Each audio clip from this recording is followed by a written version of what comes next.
Gold, trusted gold buyers. మీరు తాకట్టు పెట్టిన బంగారాన్ని విడిపించి ఈ రోజు ఉన్న మార్కెట్ ధరకు కొనబడను.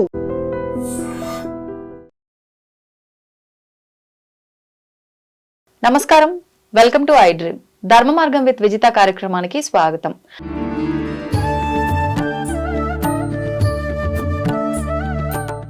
నమస్కారం అండి. జై శ్రీరామ్. శ్రీరామ్ గారు, సాధారణంగా గరుడ పురాణం అనగానే మనం ఎన్నెన్నో విషయాలు మాట్లాడుకుంటున్నాం, కానీ అందరికీ గుర్తొచ్చేది ఈ పాపం చేస్తే ఈ శిక్ష ఉంటుందంట అని చెప్పి. అంటే మనకున్న జీవరాశులు ఇన్నిటిల్లో కొంతమంది పక్షిగా, కొంతమంది జంతువుగా, కొంతమంది మనిషిగా, రకరకాల రూపాలుగా ఒక్కొక్క జన్మ అనేది తీసుకుంటూ ఉంటుంది ప్రతి ఆత్మ కూడా. మరి అంటే మనం ఎటువంటి పాపం చేసిన వాళ్ళు ఏ జీవరాశిగా జన్మ తీసుకుంటున్నారు అనేది ఒక అంచనా ఏమైనా మనం వేయగలమా? దానికి సంబంధించి కూడా గరుడ పురాణంలో ఏమైనా ఉందా? ఖచ్చితంగా గరుడ పురాణంలో దీన్ని కర్మ విపాకము అంటారు. కర్మ విపాకం అంటే ఏ కర్మ చేయడం వల్ల ఏ అనుభవాన్ని నువ్వు అనుభవిస్తున్నావు అని. రోగ కర్మ విపాకం అనేది కొన్ని రోగాలు వస్తాయి. అందరికీ ఒకే రకమైన రోగాలు రావు, ఒకే సమయంలో రావు, ఒకే తీవ్రతలో రావు. ఇది ఎందుకు వస్తున్నాయి అంటే, ఒక చిన్న జ్వరం వస్తుంది, తలనొప్పి వస్తుంది, లేకపోతే చిన్న చిన్నవి అయిపోతాయి. క్రానిక్ డిసీజెస్ అని ఏవైతే అంటామో, దీర్ఘకాలిక వ్యాధులు, ఆ వ్యాధులకి ఖచ్చితంగా ఒక పాపం అనేటటువంటిది కారణము అని కర్మ విపాకం అనేటటువంటి గ్రంథాలు కూడా మనకి హిందూ వాంగ్మయంలో దొరుకుతాయి. వాటిల్లో ఓ పలానా పాపం చేయడం వల్ల ఈ దీర్ఘకాలిక వ్యాధి వచ్చింది కాబట్టి ఆ వ్యాధిని పోగొట్టుకోవాలి అంటే కేవలం మందుల ద్వారా అన్ని వ్యాధులు తగ్గవు. మందులతో పాటుగా పాపాన్ని కూడా పోగొట్టుకునేటటువంటి ప్రాసెస్ చేయాలి. కాబట్టి దానికి మనం బాహ్యంగా ఏం చేయగలుగుతాం, ఫిజికల్గా ఏం చేయగలుగుతాం, మంత్రపరంగా ఏం చేయగలుగుతాం, ప్రాయశ్చిత రూపంగా ఏం చేయగలుగుతాం అని అన్ని వైపుల నుంచి దాన్ని మనం ప్రయత్నం చేస్తే ఖచ్చితంగా ఆ వ్యాధిని మనం పోగొట్టుకోవచ్చు. అలా ఈ జన్మల్ని మనం పోగొట్టుకోగలమా అంటే, ఈ జన్మల గురించి ఆలోచిస్తుంది మానవుడు కాబట్టి మళ్ళీ అలా వచ్చే జన్మలను అయితే పోగొట్టుకోవచ్చు. అంటే జన్మో అది మనం తప్పించుకోవచ్చు తెలుసుకోవడం వల్ల. అంటే తెలుసుకోవడం వల్ల ప్రయోజనం ఏంటి? పలానా పాపం చేస్తే పలానా జన్మ వస్తుంది అని తెలుసుకుంటే ఎలాగ మనకు ప్రయోజనం అంటే, ఇప్పుడు చీమగా పుట్టింది, ఇప్పుడు చీమ తెలుసుకోగలుగుతుందా నేనేం పాపం చేశాను, నాకు ఎందుకు ఈ జన్మ వచ్చింది అని ఆలోచించే అంత బ్రెయిన్ దానికి లేదు పాపం. మనిషిగా మనకు ఉంది కాబట్టి మనం తెలుసుకోవడం వల్ల ఆ పాపాల జోలికి వెళ్ళకుండా ఉండడం ఫస్ట్ ప్రయోజనం. ఏమో తెలియదు, ఏవో జన్మల్లో ఇందాక మనం అనుకున్నట్టు ఈ జన్మలో అనుభవించే పాపాల్లో లిస్ట్ లో అది లేకపోవచ్చు, కానీ ఫ్యూచర్ జన్మల్లో ఉండొచ్చేమో. అలా ఉన్నప్పుడు ఇప్పుడు నేను తెలుసుకోవడం వల్ల ఫ్యూచర్ లో ఓ పలానా పాపం చేస్తే పలానా జన్మ వస్తుంది కదా, ఏమో నేను ఎక్కడైనా చేశానేమో, అది నేను ఇప్పుడే పోగొట్టుకోవడానికి నా మైండ్ సెట్ ని తదనుగుణంగా, అంటే ఆ పాపాన్ని నుంచి నేను ఎస్కేప్ అయ్యే విధానంగా నేను మంచి బిహేవియర్ తో ఉండాలి. అంటే చేయకుండా ఉండే విధానం ఉంది, ఒకవేళ చేసినా దాని నుంచి బయటపడే విధానం ఉంది. అలా తెలుసుకోవడం వల్ల చేసిన పాపాల నుంచి బయటపడతాడు, కొత్త పాపాల్లోకి ఇరుక్కోడు. అందువల్లే మనకి గరుడ పురాణంలో ఇటువంటి విషయాలన్నీ కూడా చెప్పుకుంటూ వచ్చారు. దీంట్లో ఫర్ ఎగ్జాంపుల్ ఫస్ట్ చిన్న కృమి కీటకాలు అంటాం, అక్కడి నుంచి పిపీలిక, అది బ్రహ్మపర్యంతం అంటారు. పిపీలిక అంటే చిన్న మనకి మైక్రోగా ఉన్నటువంటి సూక్ష్మ జీవులు. అక్కడి నుంచి బ్రహ్మ దాకా సృష్టి ప్రారంభం కదా. ఈ కృములు ఎలా పుడతాయి? చిన్న చిన్న కృములు, కీటకాలు అంటారు. అవి మనం కొండ చీమలు, ఎర్ర చీమలు, నల్ల చీమలు, కొన్ని ఏమో పురుగులు. ఆ పురుగులు ఎలా ఉంటాయంటే రాత్రిపూట పుట్టి ఆ వెలుతురుకి చచ్చిపోతాయి, మళ్ళీ పొద్దున కదా, విత్ ఇన్ మినిట్స్ లోనే వాటి పుట్టుక చావు కూడా అయిపోతుంది. కొన్ని పేడ పురుగులు, ఆవు కౌ డంగు నుంచి లోపల ఎక్కడ పుడతాయి, కడుపులోంచి అయితే పుట్టవు, కానీ మరి దాంట్లోనే పేడలో పుడతాయి, అక్కడే చచ్చిపోతాయి, కాసేపు అయితే చచ్చిపోతుంటాయి. ఇటువంటి జన్మలన్నీ ఎప్పుడు వస్తాయి అంటే, చాలా ఒబీడియంట్గా సాత్వికంగా ఒక మంచి మనిషి అంటాం, చాలా మంచి మనిషి, చాలా అమాయకుడు అని. అమాయకుడు అంటే ఏంటంటే తన పని తను చేయడం తప్పితే మాయల మాటలు ఆడడం, అబద్ధాలు ఆడడం, ఇబ్బంది పెట్టడం, కన్నింగ్ మెంటాలు ఏమీ లేకుండా తన పని తను చూసుకుంటూ ఉంటే వాళ్ళ హృదయాన్ని కానీ వాళ్ళ శరీరాన్ని కానీ గాయపరిచిన వాళ్ళకి ఈ కృమి కీటక జన్మలు వస్తాయి అని చెప్పారు. అంటే సాఫ్ట్ గోయింగ్ పర్సన్స్ జోలికి వెళ్ళకూడదు, వాళ్ళు చాలా డేంజర్. ఎందుకంటే హార్ష్గా ఉండే వాళ్ళతో కూడా మనం చేస్తే సరే రెండు ఇద్దరు ఒకటే కదా అని వదులుతారేమో, కానీ భగవంతుడు మంచి వాళ్ళ జోలికి వెళ్ళకూడదు. మంచి వాళ్ళ హృదయాలు గాయపెట్టిన వాళ్ళ శరీరాలు కొంతమంది కొడుతూ ఉంటారు. చిన్న పిల్లల్ని కూడా చూస్తూ ఉంటాం. కొంచెం అమాయకంగా ఉన్న పిల్లాడిని ఎక్కువ ఏడిపిస్తూ ఉంటారు, వాడిని కొడుతూ ఉంటారు. దానివల్ల ఏమవుతుందంటే వాడి హృదయం గాయపడినా, శరీరం గాయపడినా ఖచ్చితంగా వాళ్ళ జన్మ కృమికీటక జన్మలు వస్తూ ఉంటాయి.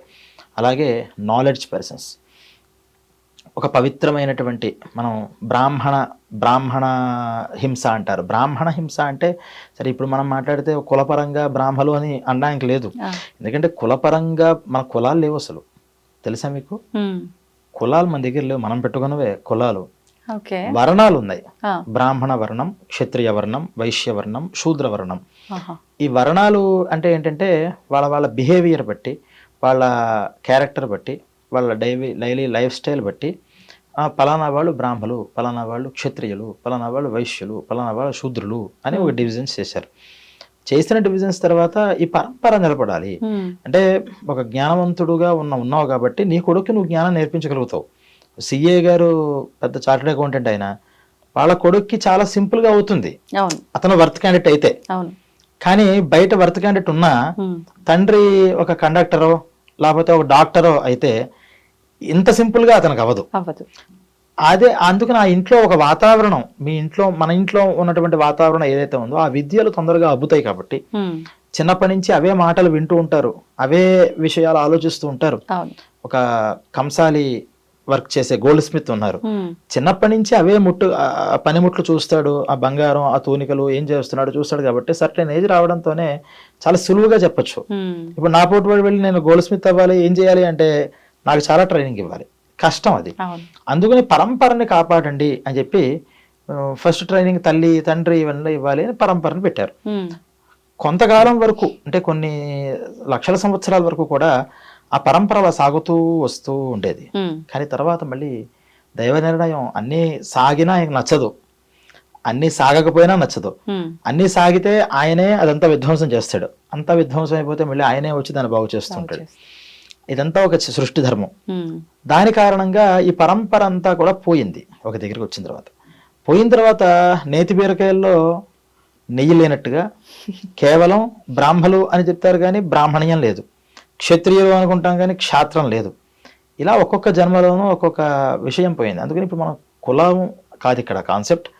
బ్రాహ్మణుల్ని గాయపరచడం అంటే విద్యావంతులు, చదువుకున్నటువంటి వాళ్ళు, ఒక నియమబద్ధమైనటువంటి జీవనం చేస్తున్న వాళ్ళు, ఆచారపరులు ఎవరైతే ఉన్నారో వారిని గాయపరచకూడదు అనేటటువంటిది ఇంకో అర్థం. ఇందాక మనం చెప్పుకున్నది సాఫ్ట్ మైండెడ్ పర్సన్స్.